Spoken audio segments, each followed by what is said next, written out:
Ada fitnah baru ya, yang sudah setahun lebih sampai sekarang nggak kelar-kelar, yaitu fitnah nasab.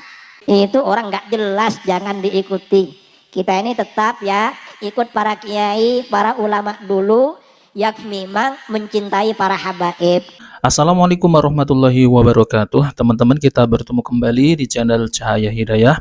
Nah teman-teman, jadi di video kali ini saya akan membahas mengenai perkataan dari Kiai Idrus Romli bahwasanya Ba'alawi ini adalah zuriat Nabi Shallallahu Alaihi Wasallam dan kita ini disuruh ikut saja para kiai sepuh. Nah teman-teman, jadi Kiai Idrus Romli ini apakah tidak melihat ya, yang dimana Habib-Habib dari kalangan Ba'alawi ini mereka itu mengaku-ngaku sebagai cucu Nabi, tapi ketika berceramah sangat merosak. Yaitu apa teman-teman?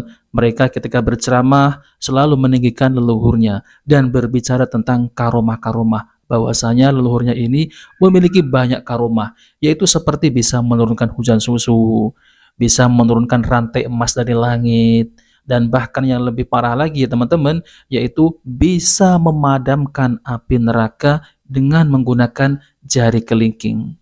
Apakah Kiai Idrus Romli ini tidak melihat, tidak mendengar banyak video-video yang bertebaran di media sosial bahwasanya ceramah-ceramah dari klan Ba'alawi ini sangat menyesatkan dan bertentangan dengan akidah-akidah Islam. Lalu kita sebagai kaum muslimin ini ya harus ngikut saja seperti itu? Enggak. Kita itu berpedoman Al-Quran dan hadis-hadis Nabi Shallallahu Alaihi Wasallam. Jadi kalau ada orang yang mengatakan demikian, harus ikut saja para kiai-kiai yang dulu, yang dimana kiai dulu itu sudah mengatakan bahwasanya Habib itu adalah cucu Nabi Shallallahu Alaihi Wasallam. Nah teman-teman, coba mari kita simak yaitu video dari Kiai Idrus Romli. Ada fitnah baru ya, yang sudah setahun lebih sampai sekarang nggak kelar-kelar, yaitu fitnah nasab. Kita nggak perlu ikut-ikutan fitnah nasab. Dan salah satu tokohnya fitnah nasab, walinya ada dekat-dekat sini katanya, dekat Gondang Legi, nggak tahu di mana itu. Itu orang nggak jelas, jangan diikuti.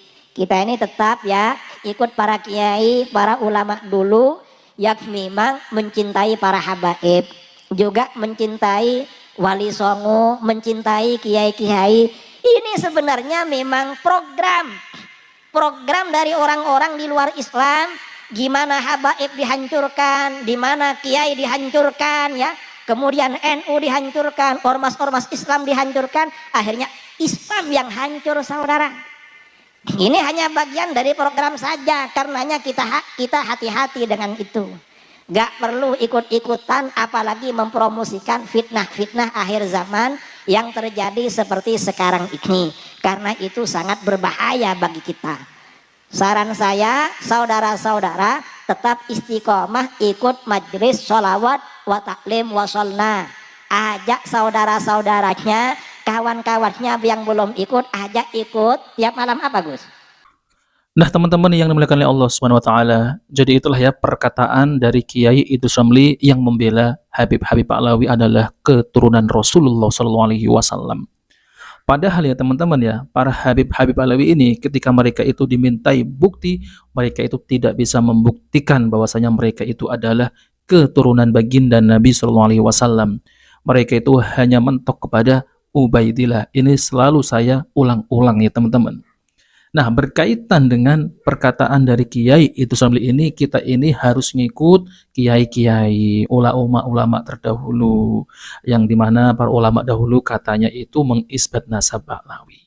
Nah teman-teman, jadi Kiai Idrus Romli ini mengajak kita untuk fanatik, taklid buta teman-teman ya. Jadi ketika ada tesisnya Kiai Imaduddin Al-Bantani, jadi kita itu jangan ikuti Kiai Imad. Nah lebih kurang seperti itu teman-teman. Padahal tesisnya Kiai Imaduddin Al-Bantani ini sangat mencerdaskan umat. Yang membuat fitnah yaitu para Habib-Habib Ba'alawi teman-teman, yaitu fitnah akhir zaman, yang dimana mereka itu mengaku-ngaku sebagai keturunan baginda Nabi Shallallahu Alaihi Wasallam, tapi ajarannya yang disampaikan sangat bertentangan dengan akidah-akidah Islam, yaitu seperti yang saya ucapkan di awal video tadi teman-teman. Mereka itu bisa menurunkan rantai emas dari langit leluhur mereka, bisa menurunkan hujan susu, bisa mi'raj naik ke langit 70 kali dalam sehari bertemu dengan Allah bersama kambingnya yaitu Faqih Muqaddam, teman-teman. Apa ini enggak geleng-geleng kepala ya, konyol sekali teman-teman.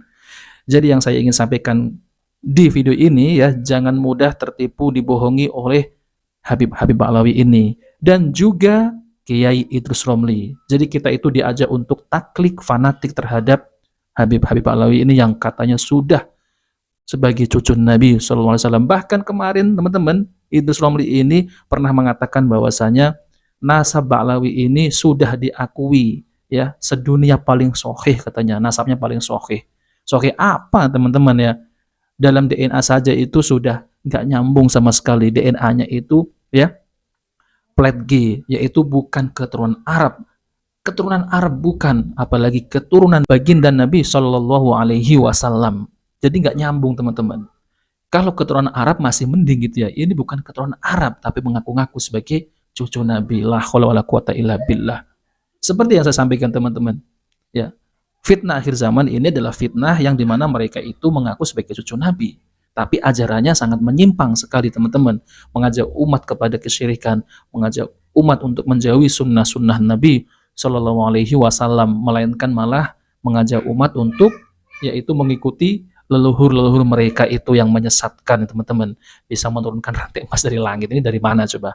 Nah teman-teman, kita langsung saja mari kita simak yaitu video dari Kiai Imaduddin Al-Bantani. Kita pada prinsip awal tadi bahwa sebuah pengakuan intisab kepada Nabi yang belum diteliti yabqa alal asli, dia biarkan hukumnya seperti itu ala makana alaihi min qablu. Yang sudah saya teliti itu hanya Ba'lawi. Yang saya teliti hanya Ba'lawi, bahwa Ba'lawi bukan turun Nabi. Nah selain itu maka kita biarkan kepada asalnya.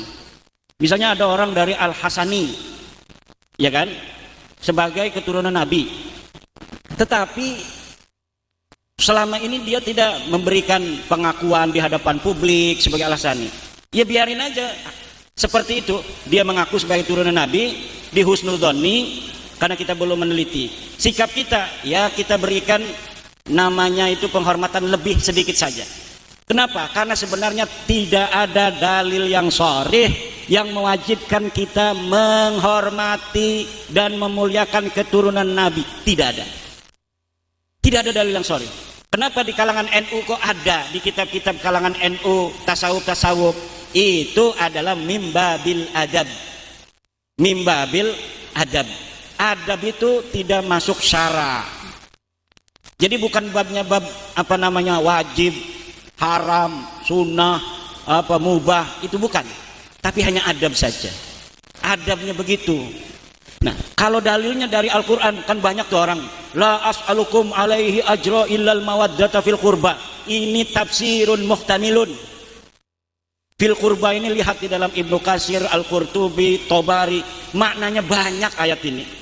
Nabi itu, wahai orang Mekah, hai orang Quraisy, aku tidak mengharapkan gaji, upah dari dakwah ini illal mawaddata fil qurba, kecuali cintai aku karena aku masih kerabatmu. Aku berdakwah ini jangan sampai aku disakiti karena aku ini masih kerabat kamu. Cintai aku sebagai kerabat kamu. Itu tafsir pertama. Tafsir yang kedua, illal mawaddata fil qurba, kecuali engkau sayangi kurbaku, yaitu istri, anak, sepupu-sepupu Nabi. Nah kalau sekarang keturunan apa masuk kepada kurba? Tidak, kurba itu artinya dekat. Saya dengan Ki Suparman sekarang ini adalah qarib. Kalau Kiai Suparman kesini namanya akrab. Kalau perempuan namanya kurba, lebih dekat. Mimba bifu'la. Kalau mudakar akrab, kalau muannas kurba. Lah itu jadi tidak ada dalil. Al-Quran yang sering dipakai dalil sebagai kedalil mencintai zuriat Nabi bisa diuji di dalam meja ilmiah, itu tidak sharih. Tidak sharih. Hadis tentang ulama itu tidak satu dua, ratusan yang kewajiban menghormati ulama. Akrimul ulama fa innahum indallahi kurama. Itu di dalam hadis. Muliakan ulama karena mereka di sisi Allah mulia. Ini nggak dipakai. Ulama yang ngajarin apa wudhu, ngajarin Quran, kadang-kadang disepelekan ketika Habib itu sudah datang. Padahal yang ngajarin dia wudhu, ngajarin dia sholat itu kiai-kiai kampung. Kiai kampung gak dihormatin. Kadang-kadang manggil Habib itu guru saya, Habib anu. Padahal dia gak ngaji apa-apa sama Habib itu.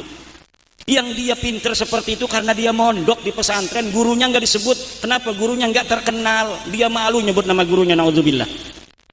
Banyak hari ini Pak begitu. Kiai-kiai pada nangis jiwanya mengetahui adab murid-muridnya terhadap dirinya, karena apa yang dia ikhlaskan, bukan dia meminta dia muridnya untuk menghormati dia, tapi kok saya tidak berhasil mendidik anak saya. Nah, teman-teman yang dimuliakan oleh Allah Subhanahu wa taala, jadi pada intinya ya, kita itu jangan sampai tertipu dengan orang-orang yang mengatasnamakan sebagai cucu Nabi Shallallahu alaihi wasallam. Mereka itu hanya mengaku-ngaku, teman-teman, tapi ketika dimintai bukti, mereka itu tidak bisa membuktikan secara ilmiah berdasarkan kitab nasab, kitab sezaman, filolog dan tes DNA. Nah, inilah fitnah akhir zaman ini ya, teman-teman, berkaitan dengan Habib-Habib Alawi yang mengaku sebagai cucu Nabi. Padahal mereka itu tidak pernah yaitu mengajari anak-anak kita belajar ilmu-ilmu agama. Anak-anak kita ini belajar ilmu-ilmu agama yaitu kepada kiai-kiai, para ustadz-ustadz. Nah, setelah besar, lalu anak-anak kita itu seakan-akan didoktrin, diambil oleh mereka, direbut. Lalu disuruh apa, teman-teman? Disuruh untuk menghormati yaitu para habaib yang katanya habaib itu cucu Nabi, habaib itu ahlul bait, kalian harus menghormati, kalian harus mencintainya. Nah, seperti itu, teman-teman. Inilah fitnah akhir zaman. Fitnah ini, teman-teman. Mereka ini ajarannya sangat menyimpang sekali. Ajarannya penuh dengan khurafat. Ajarannya penuh dengan dongeng-dongeng. Jadi tidak masuk akal sama sekali. Mana ada mukjizat Rasulullah itu kalah dengan yang katanya karomah. Yaitu apa, teman-teman? Rasulullah itu Isra Mi'raj hanya sekali bertemu dengan Allah Subhanahu wa taala. Tapi kalau dari Habib Alawi ini yang namanya Faqih Muqaddam itu bisa bertemu dengan Allah dalam sehari 70 kali. Yaitu naik ke langit, teman-teman. Sangat luar biasa ngibulnya. Bukan itu saja, yang dimana mereka itu bisa membentak malaikat. Banyak saya itu udah bahas di video saya ini, teman-teman, di channel saya, bahwasanya khurafat-khurafatnya ini sangat luar biasa ngibulnya. Tapi kenapa Kiai Idrus Ramli ini seakan-akan ya tidak mendengar, tidak mau melihat, yang dimana kesesatan yang disampaikan oleh Habib Alawi ini sangat meresahkan dan sangat berbahaya. Tapi malah kita itu disuruh untuk mengakui nasabnya, bahwasanya Habib Alawi ini adalah keturunan Nabi SAW. Padahal penyampaiannya ketika menyampaikan nggak ada ilmu sama sekali yang disampaikan. Jadi mereka itu ada yang marah-marah, ada yang mencaci maki, ada yang membuat makam-makam palsu, ada yang juga yang mengklaim bahwasanya ya dari luhur mereka itu berjuang untuk Indonesia. Nah, oke teman-teman, jadi itu saja yang sampaikan. Kita bertemu di video berikutnya. Jika video bermanfaat, jangan lupa like dan subscribe di channel Cahaya Hidayah. Wassalamualaikum warahmatullahi wabarakatuh.